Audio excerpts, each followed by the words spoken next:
Hello అండి. అందరూ ఎలా ఉన్నారు? నేనైతే చాలా బాగున్నాను. మీరు కూడా అందరూ బాగున్నారు కదా! బాగున్నారని అనుకుంటున్నాను. బాగుండాలని మనస్ఫూర్తిగా కోరుకుంటాను. వెల్కమ్ టు మై ఛానల్ కేబిటివ్ లైఫ్ స్టైల్ వ్లాగ్స్. నేను మీ భారతిని.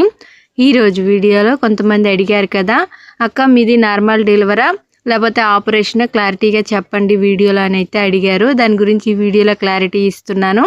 ఇంకా నా డైలీ రొటీన్ చూపిస్తూ మునగాకుతో కారపొడిని తయారు చేసేది చూపిస్తున్నాను. ఇంకా కరివేపాకు కారపొడి కూడా చూపిస్తున్నాను. వీడియో కొద్దిగా లెంత్ ఎక్కువ ఉన్నా సరే వీడియో చాలా బాగుంటుంది. వీడియో లాస్ట్ వరకు చూసి మీకు ఈ వీడియో ఎలా అనిపించిందో ఖచ్చితంగా కామెంట్లో చెప్పండి. వీడియో నచ్చితే మాత్రం ఖచ్చితంగా లైక్ చేసి సబ్స్క్రైబ్ చేసుకొని యూట్యూబ్ కొత్తగా ఇచ్చిన హైప్ కూడా ఖచ్చితంగా ఇవ్వండి. ఇంక నేను తెల్లవారు లేసేటప్పటికి లైట్గా ఎండబడిపోయిందండి. కొద్దిగా లేట్గా లేసాను. ఈ వీడియో నిన్న హోలీ రోజు తీసిన వీడియో. హోలీ అని బాబుకి స్కూల్ సెలవు. ఇంకా బాబుకి స్కూల్ సెలవు అని నాకు కూడా కొద్దిగా బద్ధకంగా అనిపించింది. ఇంకా లేయడం కూడా కొద్దిగా లేట్గా లేసాను. అందుకని నేను లేసేటప్పటికి లైట్గా ఎండ వచ్చేసింది. ఇంకా ఫస్ట్ లేయగానే ఇంటి ముందు వాకిలి చిమ్మేసుకుంటున్నాను. ఇంకా నేనైతే ఒక వారం 10 రోజుల దాకా ఇంటి ముందు అయితే కల్లాపు జల్లడము ముగ్గు వేయడము ఈ పని అయితే లేదండి. ఎందుకంటే మా బంధువులు ఒకరు దగ్గర వాళ్ళు అయితే చనిపోయారు. మాకు కూడా అంటుందనేసి కల్లాపు జల్లడము ముగ్గు వేయడము ఇలాంటి కొన్ని పనులు అయితే చేయరు. అందుకనేసి నేను కూడా ఒక వారం రోజుల నుండి అయితే కల్లాపు జల్లడము ముగ్గేయడం ఈ పనులు అయితే చేయటం లేదు. ఇంకా వాకిలి చిమ్మడం అయిపోయిన తర్వాత టిఫిన్ కోసం అయితే పప్పు నానబెట్టుకున్నాను. రాత్రి నానబెట్టాను తొక్కపప్పు. అందుకని పప్పు అయితే కడుక్కుంటున్నానండి. నాకైతే ఈ తొక్కపప్పు సరిగ్గా కడగడం రాదు. ఇదివరకు ఎప్పుడు కడగలేదు. నాకు తెలిసి ఒక 2-3 సార్లు కడిగాను అంతేని. నేను కడగడం కొద్దిగా లేట్గా ఉంటుందండి. తొందరగా కడగలేని ఈ తొక్కపప్పు. కొంతమంది చాలా తొందరగా కడుగుతారు, చాలా నీట్గా కడుగుతారు. నాకు అంత బాగా కడగడం రాదు. కానీ నేర్చుకోవాలనేసి ఈరోజు అయితే కడుగుతున్నాను. మినిమం ఒక అరగంట సేపు అయితే కడిగానండి. ఇంకా బోరింగ్ ఉంది కాబట్టి ఇంకా ఎక్కువ నీరుతోనే కడిగాను. మా అమ్మ అయితే చాలా తక్కువ నీరులోనే చాలా తొందరగా అయితే కడుగుతుంది. ఇంకా చాలా నీట్గా పప్పు అయితే కడుగుతుంది. నాకైతే అంత నీట్గా రాదండి. మా అక్క కూడా చాలా నీట్గా తొక్కపప్పు అయితే కడుగుద్ది.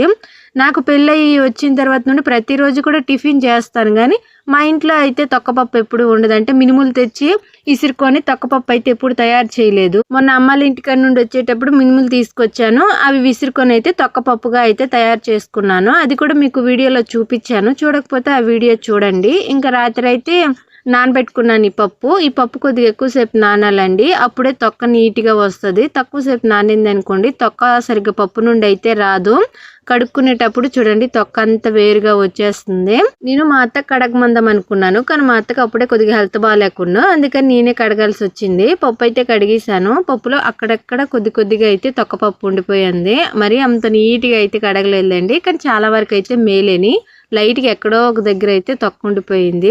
ఇంకా పప్పు అయితే ఇప్పుడు గ్రైండర్లో వేసేసుకుంటున్నాను. కొంతమంది వడల కోసం అయితే పప్పు మరీ ఇంత మెత్తగా అయితే రుబ్బుకోరండి. అక్కడక్కడ బద్దలుగా ఉండేటట్టు అయితే రుబ్బుకుంటారు. అలా రుబ్బుకొని చేసుకున్న వడలు తినడానికి బాగుంటుంది. అక్కడక్కడ మధ్యలో మినపప్పు తగులుతూ ఉంటుంది వడలు తినేటప్పుడు. అవి కూడా బాగుంటాయి. కానీ నాకు అటు మీదకి వడలు చేసుకునేటప్పుడు మాత్రం పప్పు కొద్దిగా మెత్తగా రుబ్బుకుంటేనే ఇష్టము. మా అత్త మాత్రం కొద్దిగా లైట్గా బద్దలుగా ఉండేటట్టు అయితే రుబ్బుకుంటుంది. నాకు మా అత్తకి రుబ్బుకునే దగ్గర ఆ తేడా అయితే ఖచ్చితంగా కనిపిస్తుందండి. ఇంకా మా మామయ్య అయితే జామ చెట్టు దగ్గర ఉండి మామిడి చెట్టు దగ్గర అయితే తవ్వుతున్నారండి. ఇలా తవ్వుకొని నీరు పెట్టుకుంటే మొక్కలు తొందరగా పెరుగుతాయి అనేసి మా మామయ్య అప్పుడప్పుడు ఇలా జామ చెట్టు కానీ మామిడి చెట్టు కానీ సపోటా చెట్టు దగ్గర కానీ తవ్వుతారు. ఇలా తవ్వుకొని నీరు పెట్టుకుంటే మొక్కలకి చాలా అంటే చాలా మంచిదండి. ఇంకా నేను పప్పు రుబ్బేసుకున్న తర్వాత పొయ్యి మంట వేసుకుంటున్నాను. కట్టెల పొయ్యి మీదే వడలు చేసేసుకుంటున్నానండి. కొన్ని టిఫిన్లు అంటే ఇడ్లీ కానీ వడలు కానీ బోండాలు కానీ ఇవైతే మాత్రం నేను ఖచ్చితంగా కట్టెల పొయ్యి మీదే చేస్తాను. అయితే టైం ఉంది అన్నప్పుడు మాత్రమే కట్టెల పొయ్యి మీద చేస్తాను. టైం లేదన్నప్పుడు మాత్రము గ్యాస్ మీద చేసేసుకుంటానండి. ఇంకెలాగో బాబుకి స్కూల్ సెలవు కాబట్టి కొద్దిగా లేట్ అయినా పర్వాలేదనేసి పొయ్యి మీద వడలు అయితే చేసేసుకుంటున్నాను. ఫస్ట్ అయితే పొయ్యి మంట వేసుకున్నాను.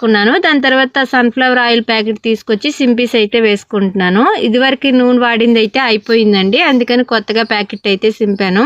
ఇంకా పప్పు రుబ్బుకున్నాను కదా, ఆ పప్పులోని కొద్దిగా సాల్ట్ని సన్నగా కట్ చేసుకున్న కొత్తిమీర కొద్దిగా వాడిపోయిందండి. అంటే ఫ్రిడ్జ్ లేదు కాబట్టి బయట ఉండడం వల్ల కొద్దిగా వాడిపోయింది. ఇంకా సన్నగా కట్ చేసుకున్న ఉల్లిపాయలు పచ్చిమిరపకాయ కరివేపాకు అన్నీ వేసుకొని కొద్దిగా జీలకర్ర కూడా వేసేసుకొని ఇంకా పప్పు మొత్తం ఇవంతా నీట్గా కలిసేలాగా అయితే కలిపేసుకుంటున్నాను.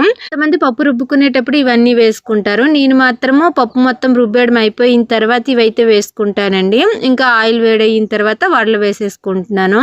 ఇంకా కామెంట్లో అడిగారు కదా, నాది నార్మలా ఆపరేషనా, నా డెలివరీ కోసం కొన్ని విషయాలు చెప్పమని అయితే అడిగారు కదా, దాని గురించి అయితే ఇప్పుడు చెప్తున్నాను. దానికన్నా ముందు నా సబ్స్క్రైబర్ ఒకరు పేరైతే రెజియా అండి. నేనైతే రెజియా అక్క అని అంటాను, అక్క అని అయితే పిలుస్తాను. పేరైతే రెజియా.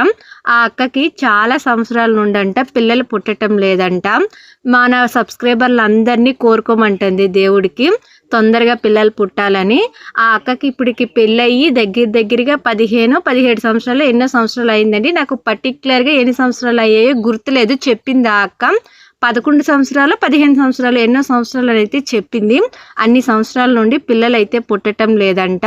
పిల్లలు పుట్టాలని చాలా ప్రయత్నిస్తున్నారు, పిల్లలు పుట్టడం లేదు. మన సబ్స్క్రైబర్లు అందరికీ చెప్పి ఎవరు ఏ దేవుడికి మొక్కితే ఆ దేవుడికి ప్రేయర్ చేయమను, నాకు తొందరగా పిల్లలు పుట్టమని అయితే అడిగారు ఆ సిస్టరు. నా సబ్స్క్రైబర్లు, నా వ్యూవర్స్ ప్రతి ఒక్కరు కూడా రెజియా సిస్టర్కి తొందరలోనే పిల్లలు పుట్టాలని మనస్ఫూర్తిగా కోరుకోండి. అక్క నీకు చాలా తొందరలోనే పిల్లలు పుడతారు ఖచ్చితంగా అని అక్క. కానీ పిల్లలు పుట్టకపోతే ఆ పెయిన్ ఎలా ఉంటుందో నాకు కూడా తెలుసు. నాకు కూడా మా బాబు నాకు పెళ్ళైన వెంటనే పుట్టలేదు. నాకు పెళ్ళైన 5 సంవత్సరాలకైతే మా బాబు పుట్టాడు. ఈ 5 సంవత్సరాలు మేము ఎంత బాధపడ్డామో నాకు మాత్రమే తెలుసు. పిల్లలు పుట్టకపోతే ఆ పెయిన్ చాలా ఎక్కువగా ఉంటుందండి, అది ఎవరికి చెప్పుకోలేము. అలా అని దాని గురించి ఆలోచించకుండా అస్సలు ఉండలేము.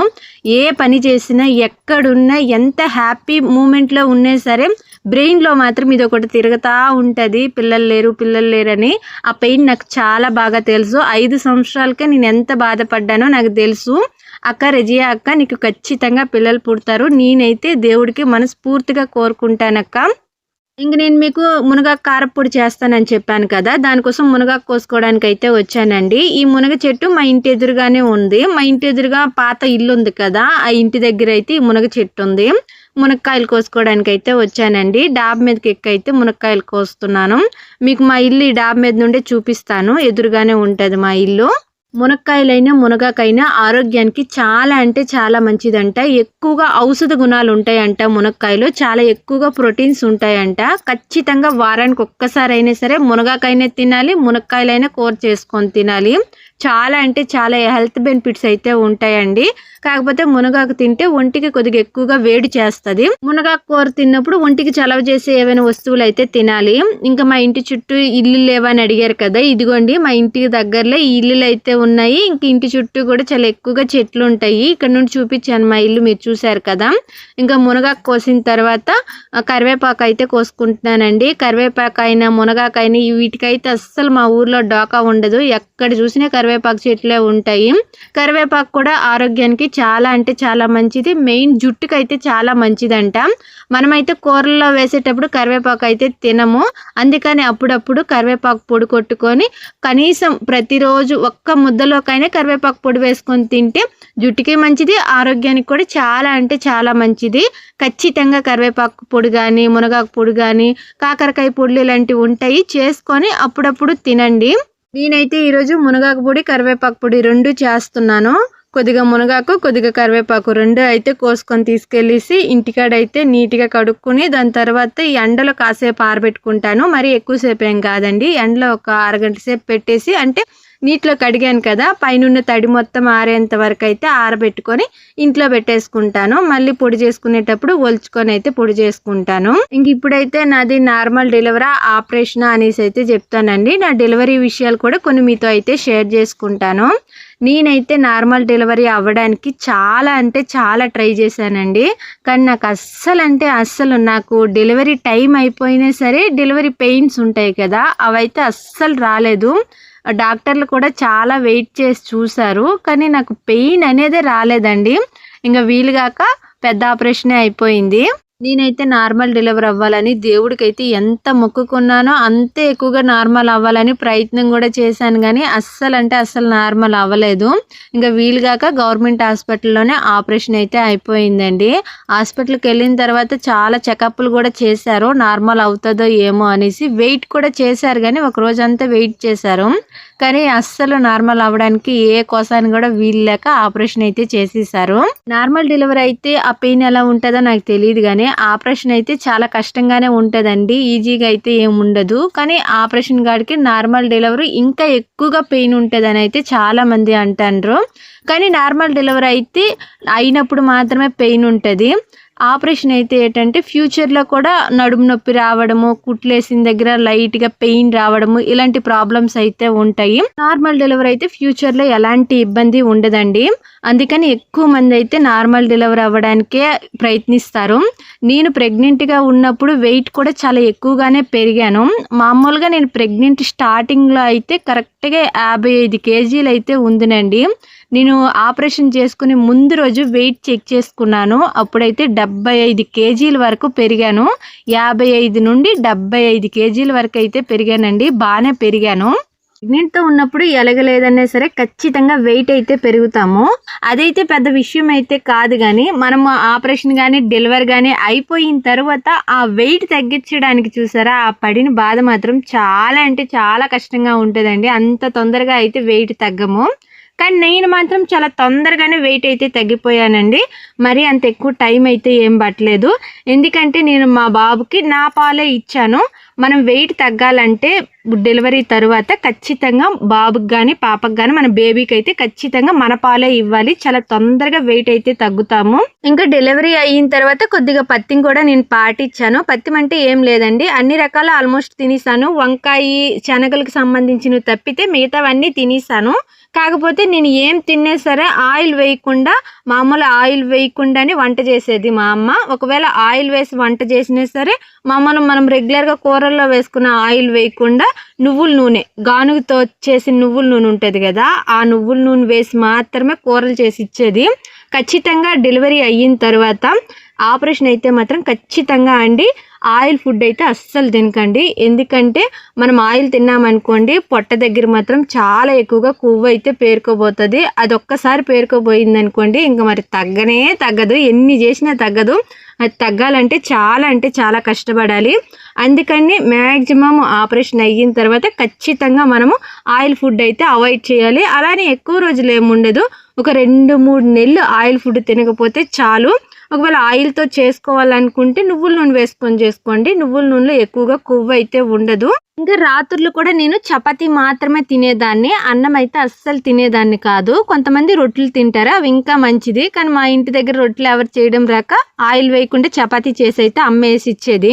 చాలా మంది వాళ్ళ పిల్లలకైతే వాళ్ళ పాలు ఇవ్వరండి. ఎక్కువ మంది డబ్బా పాలే ఇస్తూ ఉంటారు. ఎందుకంటే పాలు ఇస్తే అంట అందం తగ్గిపోతుందని చాలా మంది ఆలోచిస్తూ ఉంటారు. కానీ మన పాలే మన పిల్లలకైతే ఇవ్వాలి. పిల్లలకి చాలా అంటే చాలా ఆరోగ్యానికి మంచిది. మనకు కూడా హెల్త్ బెనిఫిట్స్ చాలా ఉంటాయి పిల్లలకి పాలిస్తే. అందం తగ్గుతుందా అంటే తగ్గుతుందండి, అది మాత్రం నిజమేని. కానీ అందం ఎన్ని రోజులు తగ్గుతుందంటే మనం పిల్లలకి ఎన్ని రోజులు పాలిస్తామో అన్ని రోజులు మాత్రమే మనకు కొద్దిగా అంటే మన మొహంలో కొద్దిగా కళ అయితే తగ్గుతుంది. దానివల్ల మనకు వచ్చిన నష్టమేమీ ఉండదు. పిల్లలకి 1 సంవత్సరం దాకా పాలిచ్చామనుకోండి, దాని తర్వాత ఆపేసిన తర్వాత మనం కొద్దిగా మన ఫుడ్ మీద ఫోకస్ చేస్తే ఆటోమేటిక్గా మనం ఇంతకుముందు ఎలా ఉందమో అలా తయారైపోతాము. దానివల్ల పెద్దగా నష్టమేమీ ఉండదు. చాలామంది పిల్లలకి పాలిస్తే అందం తగ్గిపోతుందని వాళ్ళ పిల్లలకి వాళ్ళే పాలు ఇవ్వకుండా డబ్బా పాలు అయితే ఇస్తూ ఉంటారు. కొద్ది రోజులు మన అందం తగ్గిపోతే ఎలాంటి ఇబ్బంది ఉండదు. మన పిల్లలకి మాత్రం ఫ్యూచర్ మొత్తం హెల్త్ పరంగా అయితే చాలా అంటే చాలా మంచిది.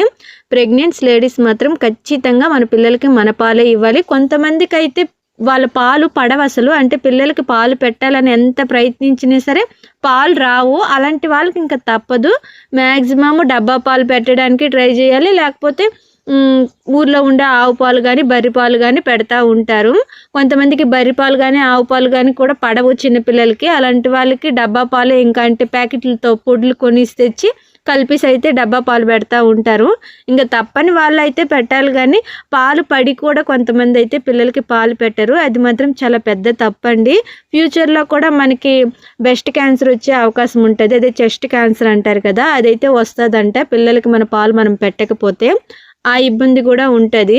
ఇంకా నా డెలివరీ విషయాలు అయితే ఇవేనండి. డెలివరీ అయిన తర్వాత ఇలానే నేను అన్నీ కూడా పాటించాను. మ్యాక్సిమం అన్నీ చెప్పానని అనుకుంటున్నాను.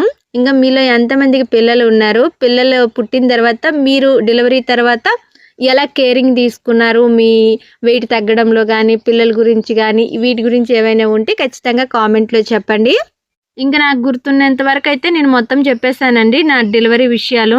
నేను వెయిట్ తగ్గడానికి ఏవేవో పాటించానో అవి మాత్రమే ఇక్కడ చెప్పాను. చేస్తే చాలా మంచిది. డెలివరీ అయిన తర్వాత ఖచ్చితంగా మన బాడీ గురించి కొద్దిగానే కేర్ తీసుకోవాలి. లేకపోతే వెయిట్ తగ్గడం చాలా కష్టమైపోతుందండి. అందుకని నేను పాటించినంత వరకు అయితే చెప్పాను. అవి కొంతమందికి నచ్చవచ్చు, నచ్చకపోవచ్చు. చాలామంది అయితే పాటించుంటారు ఇవి. కొంతమంది వరకు అయితే పాటించకపోయి ఉంటారు కూడా. ఎంతమంది పాటించారు, మీరు డెలివరీ అయిన తర్వాత మీరు ఎలా ఫేస్ చేశారో ఖచ్చితంగా కామెంట్లో చెప్పండి. ఇంకా డెలివరీ అయిన తర్వాత ఇంకా వెయిట్ తగ్గడానికి ఏమైనా టిప్స్ ఉంటే మాత్రం ఖచ్చితంగా కామెంట్లో చెప్పండి. నేను ఇంకా ఏదో ఒక వీడియోలో ఆ టిప్స్ చెప్తాను. ఎవరికైనా ఉపయోగపడతాయి కదా, వీలైనంత వరకు కామెంట్ చేయడానికి అయితే ట్రై చేయండి. ఇంక ఇప్పుడైతే నేను మునగాకు కారపొడిని, కరివేపాకు కారపొడి ఎలా చేస్తానో చూపిస్తున్నాను. ఫస్ట్ అయితే కరివేపాకుని, మునగాకు ఆకులు అయితే వేరువేరుగా తీసేసాను కాడల నుండి.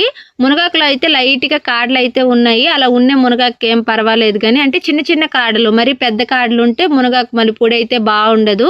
చిన్న చిన్న కాడలు ఉన్నాయి ఏం కాదు. కానీ కరివేపాకు మాత్రం కాడలు లేకుండా నీట్గా ఆకులన్నీ ఒలిచేసుకున్నాను. ఫస్ట్ అయితే కరివేపాకు పొడికి కావాల్సినవన్నీ తీసుకున్నానండి. ఫస్ట్ పొయ్యి మీద బాండాలు పెట్టుకొని కరివేపాకు వేసుకొని అయితే వేగించుకుంటున్నాను. కరివేపాకు వేగించుకునేటప్పుడు మాత్రం అస్సలు ఆయిల్ వేయకుండా వేగించుకోండి. ఆయిల్ వేసి వేగించుకున్నారనుకోండి కరివేపాకు సరిగ్గా వేగదు. ఇంకా ఆకులు ఒకదానికి ఒకటి అతుక్కుంటాయండి. అలా అతుక్కొని సరిగ్గా వేగవు. అందుకని ఆయిల్ వేయకుండా వేగించుకున్నాం అనుకోండి. చూసారా ఇక్కడ ఎంత నీట్గా వేగాయో, మీకు మెత్తగా నలిపి కూడా చూపించాను కదా. అందుకని ఆయిల్ వేయకుండానే వేగించుకోవాలి. కరివేపాకు వేగిన తర్వాత పక్కకి తీసేసుకొని మళ్ళీ అదే బాండల్లో కొద్దిగా ఆయిల్ వేసుకొని అయితే ఎండుమిరపకాయలు వేగించుకుంటున్నాను. ఎండుమిరపకాయలు నేను ఒక 10 నుండి 15 మిరపకాయల దాకా అయితే తీసుకున్నాను. మనం వాడే మిరపకాయల కారం బట్టి అయితే మిరపకాయలు తీసుకోవాలి. మరీ ఎక్కువగా తీసుకున్నాం అనుకోండి మరి మిరప్పొడి ఎక్కువ కారంగా ఉంటుంది, తినలేము. చూసుకొని తీసుకోవాలి. నేనైతే కరివేపాకు తీసుకున్న తగ్గట్టుగా ఒక 15 దాకా అయితే ఎండుమిరపకాయలు తీసుకున్నాను. ఎండుమిరపకాయలు కలర్ మారేంత వరకు వేగించుకున్న తర్వాత పక్కకు తీసేసుకొని మళ్ళీ బాండలో కొద్దిగా ఆయిల్ వేసుకొని ఒక 2 టేబుల్ స్పూన్ దాకా ధనియాలు, 2 టేబుల్ స్పూన్ దాకా మినపప్పు, 2 టేబుల్ స్పూన్ దాకా శనగపప్పుని, కొద్దిగా జీలకర్ర, కొద్దిగా చింతపండు వేసుకొని అయితే వేగించుకుంటున్నాను. ఈ పప్పులు వేసుకుంటే కారపొడి చాలా రుచిగా ఉంటుందండి. ఖచ్చితంగా వేసుకోండి. ఇవి మాత్రం అస్సలు మిస్ చేయొద్దు. ఇంకా దాని తర్వాత మునగాకు కావాల్సినవన్నీ ఇప్పుడైతే వేగించుకుంటున్నాను. కరివేపాకు కావాల్సినవన్నీ వేగించుకున్న తర్వాత పక్కకి తీసేసుకున్నాను కదా. ఇప్పుడైతే మునగాకు అయితే వేగించుకుంటున్నాను. మునగాకు కూడా సేమ్ అండి, నూనె వేయకుండా మామూలుగా ఒట్టి బాండల్లోనే మునగాకు వేసేసుకొని ఈ మునగాకు కూడా బాగా మెత్తగా, అంటే చేతిలో పట్టి నలిపితే బాగా పొడిలాగా అయ్యేంత వరకు అయితే వేగించుకోవాలి. మంట కొద్ది సిమ్లో పెట్టుకొని వేగించుకుంటేనే మునగాకు మాడిపోకుండా కరెక్ట్గా వేగుతుంది. మంట ఎక్కువ పెట్టుకొని వేగించుకున్నాం అనుకోండి మునగాకు మాడిపోద్ది కానీ సరిగ్గా వేగదు. కొద్దిగా వేగించుకునేటప్పుడు చూసుకొని వేగించుకోవాలి. ఈ మునగాకు మరీ లేతాకు తీసుకున్నాం అనుకోండి వేగించినప్పుడు మరీ చిన్న చిన్న ఆకులు అయిపోతాయి. నేను కొద్దిగా లేతాకు తీసుకున్నాను. అలానే మరీ లేతాకు కాదు కానీ కొద్దిగా లేతగా ఉంది ఆకు, అందుకే వేగించిన తర్వాత చిన్న చిన్న ఆకుల్లా అయితే అయిపోయాయి. ఇంకా మునగాకు కూడా చూడండి ఎంత నీట్గా వేగిందో. దంచుకున్నప్పుడు ఈజీగా నలిగిపోతుంది ఆకు. మునగాకు కావాల్సిన పప్పులన్నీ చూపిస్తున్నాను. కొద్దిగా ధనియాలున్ని, కొద్దిగా వేరుశనగ గింజలు, ఎండుమిరపకాయలు, కొద్దిగా నువ్వులు కూడా వేసుకుంటున్నానండి. నువ్వులు వేసుకుంటే ఈ కారపొడి రుచి చాలా బాగుంటుంది. కొద్దిగా మినపప్పుని, కొద్దిగా శనగపప్పు, ఇవి కూడా అన్ని 2 టేబుల్ స్పూన్ల దాకా కొలతగా తీసుకున్నాను. ఫస్ట్ అయితే పొయ్యి మీద బాండలు పెట్టుకొని కొద్దిగా ఆయిల్ వేసిన తర్వాత ఫస్ట్ వేరుశనగ గింజలు వేసుకొని కొద్దిగా కలర్ మారేంత వరకు వేగించుకున్న తర్వాత మిగతా పప్పులన్నీ వేసేసుకొని అవి కూడా కొద్దిగా కలర్ మారేంత వరకు వేగించేసుకొని లాస్ట్లో దింపుకుంటాము అన్నప్పుడు ఒక 2 నిమిషాల ముందైతే నువ్వులు వేసుకోవాలి. చింతపండు కూడా దింపుకుంటాము అన్న ముందు మాత్రమే చింతపండు కూడా వేసుకోవాలి. నువ్వులు మాత్రం ఫస్ట్ వేసుకోకండి, నువ్వులు చాలా తొందరగా వేగిపోతాయి. మనం ఇవన్నీ వేగిపోయాయి దింపుకుంటాము అన్న ముందు మాత్రమే నువ్వులు వేసుకోవాలి. చూడండి అన్ని నీట్గా వేగిన తర్వాత పక్కకు తీసేసుకొని బాండల్లో మళ్ళీ కొద్దిగా ఆయిల్ వేసేసి ఎండుమిరపకాయలు అయితే వేగించుకుంటున్నాను. ఇప్పుడు కూడా ఒక 15 దాకా అయితే ఎండుమిరపకాయలు తీసుకున్నానండి. అవి కూడా వేగిన తర్వాత తీసేసి అన్ని నీట్గా చల్లారేంత వరకు చల్లారించిన తర్వాత ఇప్పుడు రోట్లో వేసుకొని అయితే దంచుకుంటున్నాను. ఫస్ట్ అయితే కరివేపాకు పొడి అయితే దంచుకుంటున్నానండి. నేనైతే ఫస్ట్ పప్పులన్నీ వేసేసి ఈ పప్పులన్నీ కూడా మెత్తగా పొడిలాగా అయ్యేంత వరకు అయితే దంచుకున్న తర్వాత ఎండుమిరపకాయలు వేసుకొని అయితే దంచుకుంటాను. ఇలా మనం దంచుకోలేము రోట్లో అన్నప్పుడు మిక్సీలో వేసుకొని అయినా ఆడించుకోవచ్చు. మా ఇంట్లో మిక్సీలో వేస్తే సరిగ్గా తినడానికి ఇష్టపడరు, అందుకని నేను కొద్దిగా కష్టమైనా సరే రోట్లో వేసుకొని దంచుతాను. ఇంకా పప్పులన్నీ మెత్తగా మెదిగిపోయిన తర్వాత అదే పొడిలాగా అయిన తర్వాత ఎండుమిరపకాయలు వేసుకొని అయితే దంచుకుంటున్నాను. ఈ ఎండుమిరపకాయలు కూడా మెత్తగా పొడిలా అయితే అయిపోవాలండి. నీట్గా అంతా కూడా మెత్తగా పొడిలా అవ్వాలి. మరి బరక అయితే ఉంచకండి. నేనైతే అలా దంచను. కొంతమంది బరకగా కూడా దంచుకుంటారు, కానీ నేనైతే అలా దంచను. అలా దంచితే నాకు పెద్దగా నచ్చదు. చూసారా, మొత్తం ఎండుమిరపకాయలు పప్పులంతా నీట్గా మెదిగిన తర్వాత ఇప్పుడైతే వేగించుకున్న కరివేపాకు కూడా వేసుకొని ఈ కరివేపాకు కూడా మెత్తగా పొడిలాగా అయ్యేంత వరకు అయితే దంచుకోవాలి. ఈ కరివేపాకు దంచుకునేటప్పుడే ఈ కారపొడి ఉంటుంది కదా, అదే పప్పులున్ని ఎండుమిరపకాయలు వేసి దంచాం కదా, అది మొత్తం ఈ కరివేపాకుతో కలిసేలాగా అయితే నీట్గా దంచుకోవాలి. కొద్దిగా టైం పడుతుందండి దంచుకునేటప్పుడు. మిక్సీలో వేస్తే చాలా తొందరగా అయిపోతుంది, కానీ దంచుకుంటే మాత్రం ఖచ్చితంగా కొద్దిగా లేట్ అవుతుంది. ఇలా మొత్తం కరివేపాకు మెత్తగా దంచుకున్న తర్వాత కొద్దిగా సాల్ట్ వేసుకోండి. సాల్ట్ నేనైతే కొద్దిగా ఎక్కువగానే వేసుకుంటున్నాను. మా ఇంట్లో కొద్దిగా ఎక్కువగానే ఉప్పు కారం తింటారు, అందుకని కొద్దిగా ఎక్కువగా వేసుకున్నాను. మీ రుచికి తగ్గట్టుగా చూసుకొని వేసుకొని దంచుకోవాలి. దాని తర్వాత ఒక 10-15 దాకా తెల్లుల్లి రెబ్బలు అయితే పొట్టు తీయకుండానే వేసుకొని అయితే మొత్తం పొడి మొత్తం కలిసేలాగా దంచుకుంటున్నాను. అంతేనండి, కరివేపాకు కారపొడి అయితే రెడీ అయిపోయింది. చాలా బాగుంటుంది, ఆరోగ్యానికి కూడా చాలా మంచిది. ఒకసారి ట్రై చేయండి. మీలో ఎంతమందికి కరివేపాకు పొడి ఇష్టమో ఖచ్చితంగా కామెంట్లో చెప్పండి. ఇంకా కరివేపాకు పొడి అయితే దంచేయడం అయిపోయింది. నేను ఇది దంచేటప్పటికి కొద్దిగా లేట్ అయిపోయిందండి, రాత్రి అయిపోయింది, అందుకని కేవలం పొడులు దంచేది మాత్రమే చూపిస్తున్నాను. కరివేపాకు పొడి దంచడం అయిపోయిన తర్వాత ఇప్పుడైతే మునగాకు పొడి దంచేది అయితే చూపిస్తున్నాను. సేమ్ కరివేపాకు పొడి ఎలా దంచుకున్నామో అదే ప్రాసెస్లో అయితే ఉంటుంది. ఫస్ట్ అయితే పప్పులన్నీ వేసేసి అయితే దంచుకుంటున్నాను. ఈ పప్పులు దంచేటప్పుడు కొద్దిగా లేట్ అవుతుందండి. ఈ పప్పులు సరిగ్గా మెదగవు, కొద్దిగా లేట్ అయిపోతుంది. నాకైతే చాలా టైమే పడుతుంది. మ్యాక్సిమం మిక్సీలో వేసుకుంటేనే మంచిది. పప్పుల వరకైనా మిక్సీలో వేసి దాని తర్వాత అయినా రోట్లో వేసుకుని దంచుకుంటే మంచిది. ఇంకా పప్పులన్నీ మెత్తగా మెదిగిన తర్వాత ఎండుమిరపకాయలు సేమ్ ఇందాకలా కరివేపాకు పొడి దంచినప్పుడు ఎలా వేసుకున్నాను ఇప్పుడు కూడా అలానే వేసుకొని అయితే దంచుకుంటున్నాను. అయితే ఈ ఎండుమిరపకాయలు వేగించుకునేటప్పుడు మాత్రం అస్సలు మాడకుండా ఉండాలి. అలానే వేగకుండా దించేసామనుకోండి ఈ కరివేపాకు పొడి కానీ మునగాకు పొడి కానీ వాసన డిఫరెంట్గా వస్తుంటుందండి. అంటే ఎండుమిరపకాయలు వేగకపోతే లైట్గా పచ్చి వాసన లాగా వస్తూ ఉంటుంది, తినడానికి అంత బాగుండదు. అందుకని ఎండుమిరపకాయలు వేగించుకునేటప్పుడు మాత్రం కొద్దిగా జాగ్రత్తగా వేగించుకోవాలి. ఈ ఎండుమిరపకాయలు బాగా మెదిగిన తర్వాత మునగాకు కూడా వేసేసుకొని దంచేసుకుంటున్నాను. మునగాకు అయితే చాలా తొందరగా మెదిగిపోయిందండి, బాగా వేగింది. మాడకుండా అలా అని వేగకుండా ఉండకుండా అంత ఆకంతా కూడా నీట్గా వేగడం వల్ల నీట్గా నలిగిపోయింది. ఇంకా మునగాకు దంచడం అయిపోయిన తర్వాత రుచికి సరిపడినంత సాల్ట్ వేసేసుకొని సాల్ట్ కూడా మొత్తం పొడంతా కలిసేలాగా అయితే దంచుకుంటున్నాను. కొంతమంది సాల్ట్ ప్లేస్లో కల్లుప్పు వేసుకొని అయితే దంచుకుంటారు. నేనైతే కల్లుప్పు ఏం వేసుకోవటం లేదండి, సాల్ట్ వేసుకొని దంచేసుకున్నాను. పొడి కొద్దిగా ఎక్కువగా ఉందనేసి మధ్యలో చేయి పెట్టుకొని కలుపుకుంటూ అయితే దంచుకుంటున్నాను. అంటే పొడి మొత్తం అన్నీ కలవాలనేసి కలుపుకొని అయితే దంచుకుంటున్నాను.